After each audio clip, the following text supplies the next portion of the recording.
तो लोगोफोर गिबियावनो नोंथांमोन बयनिसिमबो आंनि गोसो गोरबोनि खुलुमनायखौ बावहरग्रोबाय। जों दाख्लै बावै जोंनि गेजेराव जि मोनसे भिडिअ फैदोंमोन सासे प्रदीप लाख्रा होननाय, बे प्रदीप लाख्राया जिबायदि फेक हिस्टरि लानानै जोंनि बर'फोरखौ जाहा थाहा खोथा बुंलाबायबाय। दा बैफोरबायदि बर' जाथिखौ बखिनायनि थाखाय प्रदीप लाख्राया आदिबासि बिदा फंबायफोरनि गेजेराव हरसेनि गेजेरावनो बिग सुपार हिर' जादों जाहैबाय आरोना। ओरैबायदि बेफोरबायदि बखिनो हानायनि थाखाय बिथांखौ बयबो मोजां मोनदों जाहैबाय आरोना।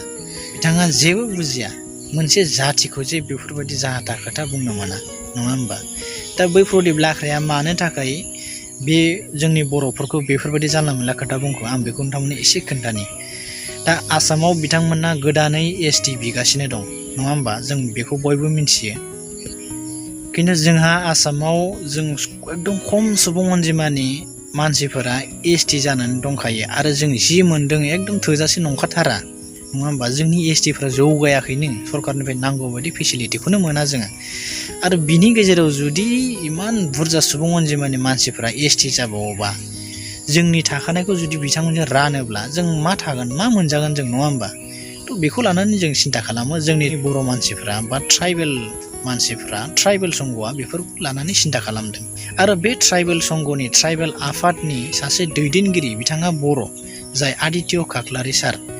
बिथाङा निउस मिडियानि गेजेरावहाय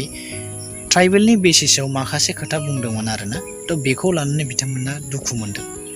बिथाङा ट्राइबेलनि जानानै खोथा बुंदों, अनलि बर' हारिनिल' जानानै खोथा बुङाखै। नाथाय बै प्रदीप लाख्रा बिथाङा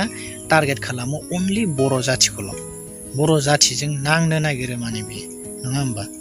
थ' बियो दुखुनांथाव बाथ्रा आरोना। बिथाङा बुजिनांगौ बेबायदि मोनसे जाथिखौ बेफोरबायदि बुंनो मोना जादों। बिथाङा आरोबाव फन कलाव माखासे बाथ्रा सावरायदों आरोना। थ' बेखौ आं नोंथांमोननो खिन्थानो, नोंथांमोना खोनासंबानो जाबाय आरोना। ये आदित्य खाख्लारी ट्राइबल संघ के सम्पादक रहे, जहाँ निकी हमनी के आदिवासी के ऊपर जे विरूप मंतव्य कर रहे और ये टुलुंगा मंतव्य कर रहे आदिवासी के माझे राउर एक सुपर हिरो हो क्या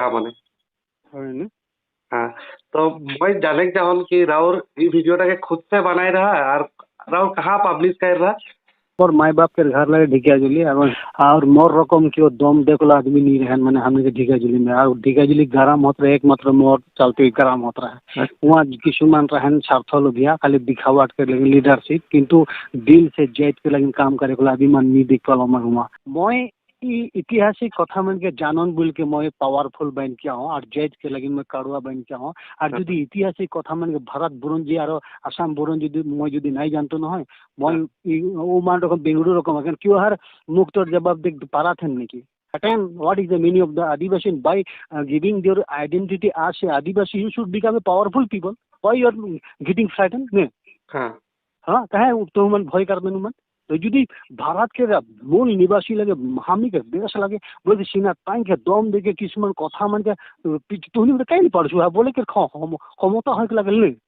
कामरूप रहे सके बान राजा हमनी के द्राविड़ गोष्ठी लगे और महाशासन हमनी के मुंडा गोष्ठी के आदमी लगे तो उमान जेखान रहे सके कछड़ी मन नहीं है रहे माने लोकप्रिय गोपीनाथ के मैं मूर्खों कहे बोलो जे यूथ कोनो तदंत नी केड़ के ई आदि मन के फर्ट लगे ST करण में ढुकाई दिलक और हमनी ST में रहे हमनी के ST से उठाई के उमन के ST दे दिलक शुड आई सरेंडर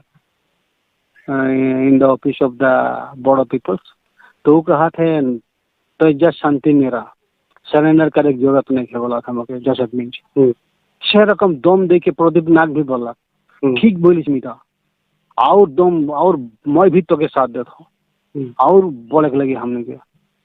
तो जेगुला बात बोली सेगुला मैं बिराट भाल पालो कहा था प्रत्येक डिस्ट्रिक्ट में उमन के जनसंख्या देखा जाता एक लखीमपुर डिस्ट्रिक्ट में तो नहीं धौलपुर में 12टा घर है जानी चला लखीमपुर डिस्ट्रिक्ट में तो हनी के रूप बेटे हाई नहीं खेन धौलपुर में आहन तो 12टा घर है मैं देखो पीछे तो धेमाजी डिस्ट्रिक्ट में गुगामुख में जे हमनी के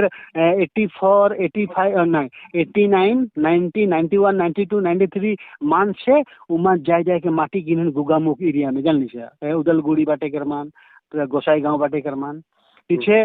गुगामुख में आहन एकटा लाइन दुईटा गांव तीनटा गांव उकर भेजे हुआ से चल जाहन तो और अदे धेमाजी टाउन में तो नइखेन कछाड़ी मन जान ले धेमाजी में नइखेन तो बटे मोरी धूल श्रीपानी पीछे आकाश जान हदिगे नइखेन कछाड़ी मन एक बार चल जाला तो डेका पाम के पीछे तो रायमुखरी पीछे सीमरी बटे जुनाई में तो किंतु मन के पॉपुलेशन नहीं खे हम के सांताले मन के रहा और जोरहाट हेरी डिस्ट्रिक्ट में कछाड़ी आदमी नहीं खेन शिवसागर में कछाड़ी आदमी नहीं खेन डिब्रूगढ़ डिस्ट्रिक्ट में कछाड़ी आदमी नहीं खेन तिनसुकिया डिस्ट्रिक्ट में कछाड़ी आदमी नहीं खेन जान शुरू पर गोलाघाट डिस्ट्रिक्ट में कछाड़ी आदमी नहीं खेन और कहें जे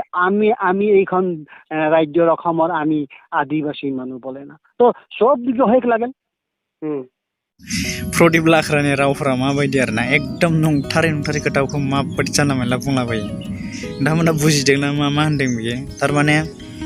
बिथांनि न'आ ढेकियाजुलियाव जाहैबाय आरो ढेकियाजुलियावहाय माने गावनि बिनि थाखायनो बिराद गरम जाहैबाय माने ओरैबायदि दम जाहैबाय माने ढेकियाजुलि एरियायावहाय ढेकियाजुलि एरियानि डन माने ओरैबायदि बानरा जाया गावसोरनि द्राबिड़ गोष्ठीनिसो मानसिमोन जाहैबाय जोंनि बे बर' फोलेरनि नङामोन जाहैदों आरोना बे बानरा जाया ओमफ्राय मा जानला मोनला हिस्टरि बुंलाबायदों बे मोनसेया जाहैबाय मा एकदम लखिमपुर डिस्ट्रिक्टआवलायनो जोंनि मानसियानो जोंनि बर' मानसियानो गैयानो ओरैजाय धेमाजि डिस्ट्रिक्टआव जोंनि बर' मानसि गैयानो जुनायाव बर' मानसि गैयानो तिनिसुकियाव जोंनि बर' मानसि गैयानो गलाघाटआव जोंनि बर' मानसि गैयानो आरो मा जायगा होनबावदों नङा होमबा नोंथांमोना खोनाबायना थ' बेखौ लांनानै देखायहैनांगौ ना मानांगौ खोमायाव हमनानै लांनानै देखायहैनांगोन ना मा बेखौ गपिनाथ बरदलै बिथांखौ माने मूर्ख होनना बुंदोंमोन ना मानि थाखाय मूर्ख होनना बुंदोंमोननो थारमाने गोदो बिथांमोना गावसोरसो एसटि मोन जाहैबायना आरोना गावसोरनिफ्राय एसटिखौ बोखांनानैसो जोंनि दा बर'फोरनो बा दा थानाय एसटिफोरनो गथायनाय जादोंनो आरोना ओरैबायदि फाग्ला नंथारै माबायदि बानायनानै बुंलाबायो बेखौ बाद होदो मोनसे एकदम मस्ट इम्पर्टेन्ट बाथ्रा जाहैबाय जोंनि साननो गोनां बाथ्रा जाहैबाय जिहेतु बिथाङा जोंनि बर' मानसिखौ दाख्लैबावै जिबायदि जानला मोनला बुंबाय जोंखौ माने एकदम जुनाद बायदि खोथा बाहायबाय बे नङा होमबा नोंथांमोना बुजिदों नर्थ करियानि किम जंनि जोलै होनना बुंदों नर्थ करियानि किम जंआ माबायदि ओरैबायदि माबा जाहैदों माने बिथाङा गावनि गोसो बायदि खामानि मावोनो आरोना सोरखौबा बे गोसो जायोबा दानथारनोबो हागौ सुथारनोबो हागौ सोरखौबा जिनाहारिबो खालामनो हागौ बियो सिख्ला मोजां नुबानो गावनि हेंथायै एसे माबा मोनसे बुंदोंबा बेखौ बुथारबाय बेफोरबायदि आरोना एकदम माने बिराद दादागिरि जाहैबाय आरोना दा बिनि जोलै जाहैदों जोङो होमबा बे जोंखौ बेसेबां गाज्रि मुं होदों दा बेबायदि बुंनायनि थाखाय बिथांखौ बयबो मोजां मोनबायनो बिथाङा सुपार हिर' जाबायना हरजों हरनि गेजेरावनो आरो बिथाङालायनो बुंदोंमोननो उनावहाय भिडिअफोरखौ नुनानै आं माने सारेन्डार लानोसै नामा ओरै बुंदोंमोनलायनो बिथांनिफ्राय ओमफ्राय बिथांमोननि गोबां मानसिया बुंबाय जाहैदों माने नों सारेन्डार लानांगौ दरखार गैया जास्ट सिरि थाथ' आरो बेफोरबायदि दम बाथ्राखौ आरो बुंबावनांगौसो ओरैबायदिनो आरो थारमाने अब्ला जों साननो हायो माने आरोबाव बेफोरबायदि बुंबावगोन बिदिब्ला नङा होमबा थ' बेखौ ओंखाम ओंख्रि गेलेनाय बायदि लादों आरोना बिथांमोना मा गमामायैनो माने गिदिर माने मणिपुराव जानाय जाथाय बायदि लानानै थांनो गोसो जाबाय नामा बिथांमोना नङा होमबा थ' जों एसे सांग्रां जानांगोन बिदिब्ला बे प्रदीप लाख्रानि बायदिब्ला जों बर'फोरा फुथुला थारमाने जों बर'फोरा जिगाबनि बुन्था थारमाने जेरै गोसो एरै खालामनो हायो जेरै गोसो ओरै बुंनो हायो नङा होमबा थ' बेबायदि आरोना बेनिखायनो जों बयबो सांग्रां जानांगोन बेबायदि प्रदीप लाख्राखौ जों फोरोंनांगोन बिथाङा फिन खेबसे बेफोरबायदि खोथा बुंबावोब्ला बिथांनि न'आव जों बयबो ज' थांनांगोन थ' एसेनोसै लोगोफोर बिदिब्ला नोंथांमोना मा सानदों कमेन्ट बक्सआव खिन्थाहरबानो जाबाय भिडिअखौ मोजां मोनदोंबा मोनसे लाइक खालामदो चेनेलाव गोदानबा अननानै बे चेनेलखौ साबस्क्राइब खालामदो फिसा चेनेल होननानै गारसिनानै दोननो नाङा बे भिडिअखौ शेयार खालामथार बयनोबो